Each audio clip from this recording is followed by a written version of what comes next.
Justin in New Jersey. You're live with Eric and V. What would you like to talk about today? Hey, hello, guys. Hey, Justin. What's up? I had a question for you guys. Mm-hmm. And I'm a Christian, but I'm not here, with an agenda. I'm not trying to convert anyone, convince anyone, Well, we should get on fine. What's your question? Yeah. Okay. When I talk to a lot of atheists, they try to use evolution as a way to sort of justify unbelief, which I do notice is a common thing of the ones that I talk to. And I was wondering if evolution is based off the fact that we have a common ancestry with other creatures from the past, who still exists today. Mm-hmm. Wouldn't the fact that we have similarities between us, like in our appearance and our bipedalism, certain things, wouldn't that actually corroborate the idea that we have a common creator and a designer, since we live on the same planet? Well, actually, that's a really interesting take on it. If I may, I'd love to respond. So Justin, if you follow the chain of evolution back, at what point were we created? Because we can definitely see how single-celled organisms evolve into multi-celled organisms, and how those multi-celled organisms create symbiotic relationships with others and create these larger creatures. I mean, we see every step along that way, all the way down to single-celled organisms, and even lower than that, these pre, how those cells come together. Where's God? It sounds like if you track through, there's no point in which you actually have a creator there. It just kind of happened. Well, because I believe that God is a spirit, and because we're in flesh, and he's the creator and we're creatures, of course we're not going to be able to see, we're not going to be able to see outside of what we are and know, oh, this is how he did it.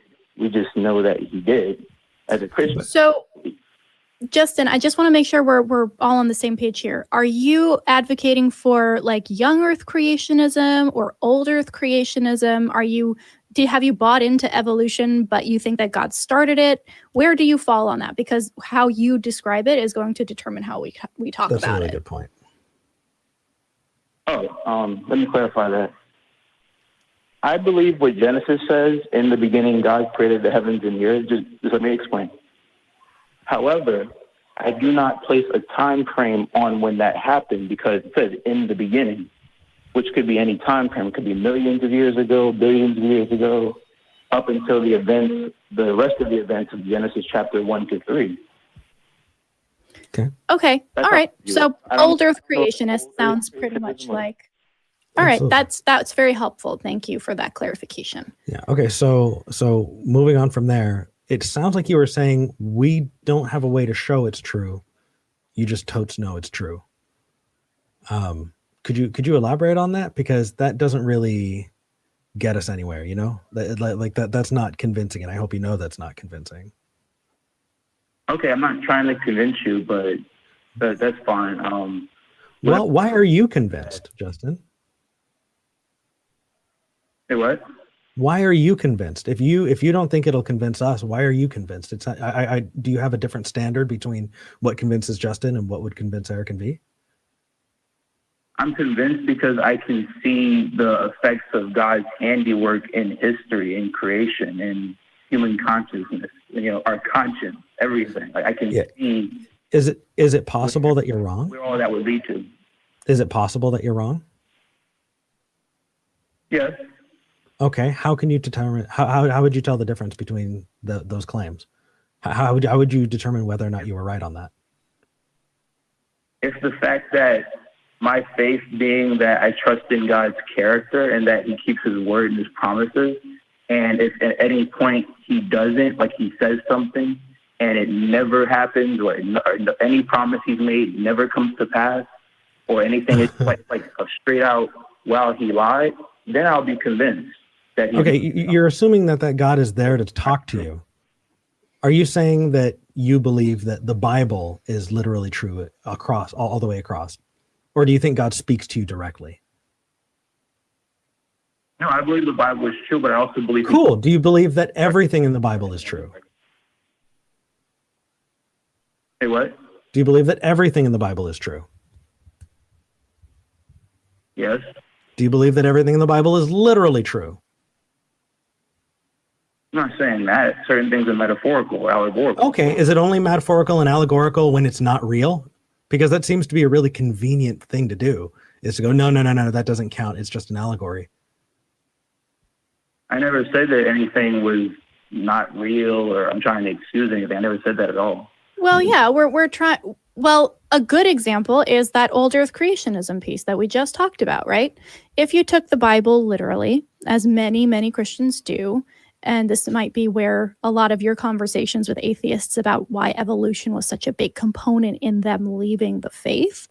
A lot of Christians take Genesis 1 literally, right?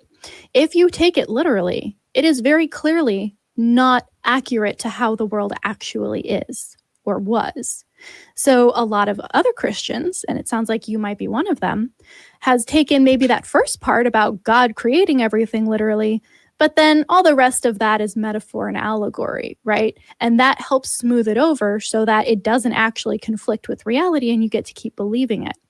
I've seen this happen a lot with all different verses, all different books of the Bible, where in places where you do see that conflict and there is that tension, oh, well, that's probably a metaphor for something. And it's not intentional all the time. I know it wasn't for me. I assumed the Bible was true and accurate. And if it seemed like it wasn't, clearly I was reading it wrong, right? But it's the overall assumption that the Bible is true because God exists piece that we're kind of focusing on. And we can't build the idea that God is true and the Bible is true on the idea that God is true and the Bible is true, because then we get into that circular argument. Yeah. Okay. I mean, it sounds really beautiful when you say God's keeping his word. You know, it sounds very poetic. It really does. But anyway, go ahead. Sorry. I'm sorry. I didn't mean to cut you off, but... No.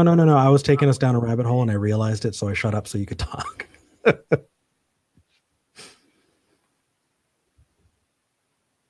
Wait, what? Yeah, go ahead, Justin. What were you going to say?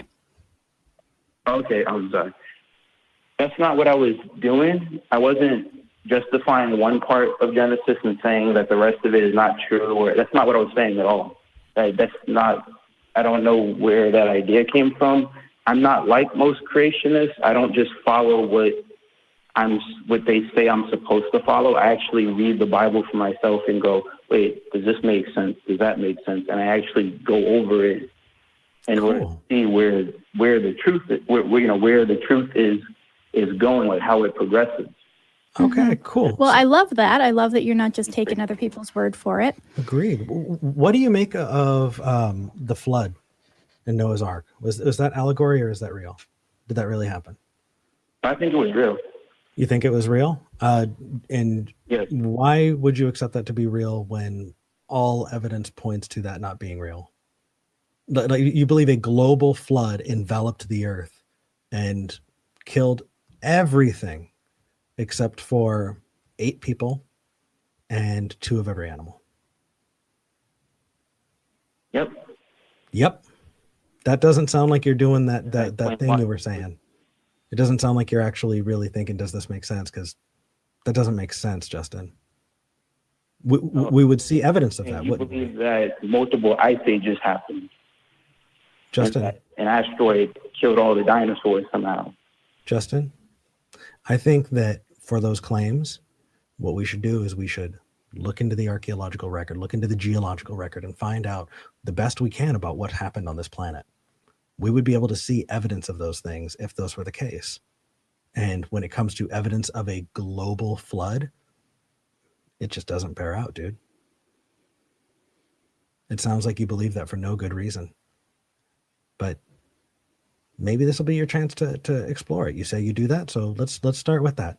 Look into Noah's Ark, and not, don't just look for sources that agree with you, but look at all of the sources and see what they have to say about it, and then call us back, because I'd love to see if you still believe that the Bible is true, or, and here's what I think is going to happen. I think you're going to call back and you're going to say, okay, it wasn't true, but it's an allegory for something. That way, it doesn't have to be true. No, See, I'm that's not gonna say that. I hope not, but I'm going to tell you that's my prediction. We'll see. Okay. Okay, well, and thank you all for your time, and Absolutely, it was man. a pleasure meeting with you. Yeah, Oh, you nice as meeting you well. too. Thanks for calling in.